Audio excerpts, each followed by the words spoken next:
Joe obviously had a great win last time out, but it was 8 months ago, right? It took a while to get booked again. Was that by design, or what's been going on in the last 8 months? No, I said it looked like on the outside looking in, it looks like I took a paternity leave, But no, I was ready to go. We had said maybe the end of November, December would have been perfect. That would have given me like 3 weeks with the little one just to get the new schedule and then good to go. But I'm assuming just because there's so many events, so many new guys that are getting signed, and I'd imagine getting everybody fights is really tough. So I've just been training since then, staying super busy, and I think I'd like to be more active, but I think these long breaks between fights are good because I think if you watch the Hubbard fight, you can almost throw it away. If you watch the Wyman fight, you can throw it away if you're my opponent. So I think I get to make these leaps and bounds, and while I'd like to be more active, I think I get to show a whole new, version of myself on Saturday night or Saturday morning. What'd you think? Yeah, Saturday morning. It's going to be an early one. What'd you think about the matchup itself, right? I mean, a veteran like Jim Miller, guy's been around the game forever. What did you think when they came to you with that name?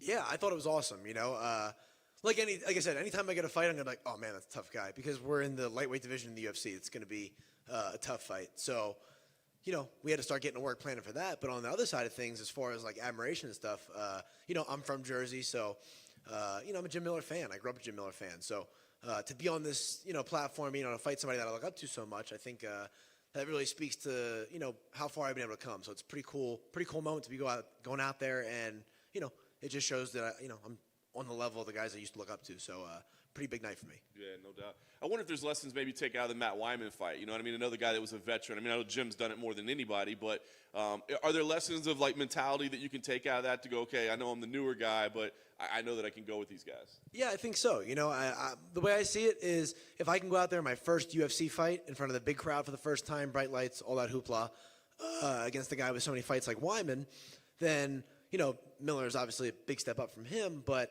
I would assume a fight with Jim Miller in the Apex should be very similar, as far as like that level of, whatever people are expecting, adrenaline, nerves, etc. But, yeah, I've been on the mat in jiu-jitsu with some of the best guys in the world when I was competing in that department, and same thing, I think when you go against these guys that have the big name, it's maybe extra jitters leading up once you're on the mat or in the cage or anything like that. Like fight or flight's going to kick in, we're going to fight. So I really don't have any extra jitters this time around. It's just the same usual fight week, ready to go, like every single other person that's here, ready to rock, and really excited for the opportunity to have that name, the chase, though. It's pretty good. Yeah. When you started getting ready for this fight, was there anything you noticed about him that maybe you hadn't before? I mean, obviously we've all seen the guy fight 30 times or whatever, So, I mean, was there anything that was like, oh, I never noticed that before, or did you pretty much know what you were getting ready for? Yeah, I knew what I was getting ready for, So the nice thing about it is our head coach, Jeff Jimmo, we're one camp removed from him getting Scott Holtzman ready to fight Jim. So obviously Scott and I are very different fighters, so the templates and game plans are different, but the familiarity with Miller is there. So that was nice. I kind of let my coaches take care of it and follow the blueprint. And then a couple weeks ago, I just watched some of the more recent fights just to see any little things that I could see for myself. And that was it. I try to spend 90% of the time worried about me. I think you hear a lot of people say that, but I'm one of them. Yeah. Last thing for me, give me an idea what the plan is with a win here. Because like I said, be a recognizable name. And as you said, I'm sure you want to stay busier than you were. So what's the plan moving forward? Yeah, I'm not too worried about anything other than the plan for Saturday morning. That's the big deal for me is I got to go out there and grind and get it done in 15 minutes and get my hand raised at the end. After that, the plan is go home to the baby and the wife and, get back in the gym on Monday. So we'll see what happens. I really can't control any of that. Not too worried about it. But I know that if I beat Jim Miller Saturday morning like I plan to, good things are going to happen for me and my family. So, man. How's it going? I don't know if you're the sort of guy who will look through people's records and look in the history of MMA, but when you do and you see this same names cropping up over and over again, can you imagine what it will be like to have the name Jim Miller on your record? Yeah, I think it's cool. And like somebody was saying, what does that fight mean? In interviews and stuff, they were saying, what does it do for you? What does it mean to other people? And I was like, I don't really care. It means a lot to me. It means I've gotten to a place where 2 years ago I was in the regional scene hoping for a crack at any kind of UFC fight, a contender series, anything, Ultimate Fighter, and now I'm here, in a pretty big slot in the card, fighting a pretty big name. So it means a lot to me. It's pretty cool. I don't get the sense this is going to happen to you, but do you have any sort of maybe mild concerns that you're going to be in the cage, look across and see him and be like, oh, shit, it's Jim Miller? No, I've been competing since I'm 6 years old, and I got too much I got to fight for. I got to show up on Saturday morning. So when you know that, you just kind of check in, go to work, and, I really don't think you give yourself that much time to think about it. Like I said, if there was a time in my life where I was going to be super nervous and mess up in a fight, it would have been the contender series. Like the position in life that I was in going into that fight was okay, if I go home, I'm going home to nothing. Like, I've got to really revamp my whole life and probably change career paths. So that was like 15 weeks leading up to that, or however long I knew. It was a long time. Was like I was like on the verge of just like I was a mess the entire camp. So if that's not going to rattle me, I don't think a fight in the UFC against an established vet is going to do much more than that. So I'm pretty excited for it, actually. Best of luck. Thank you.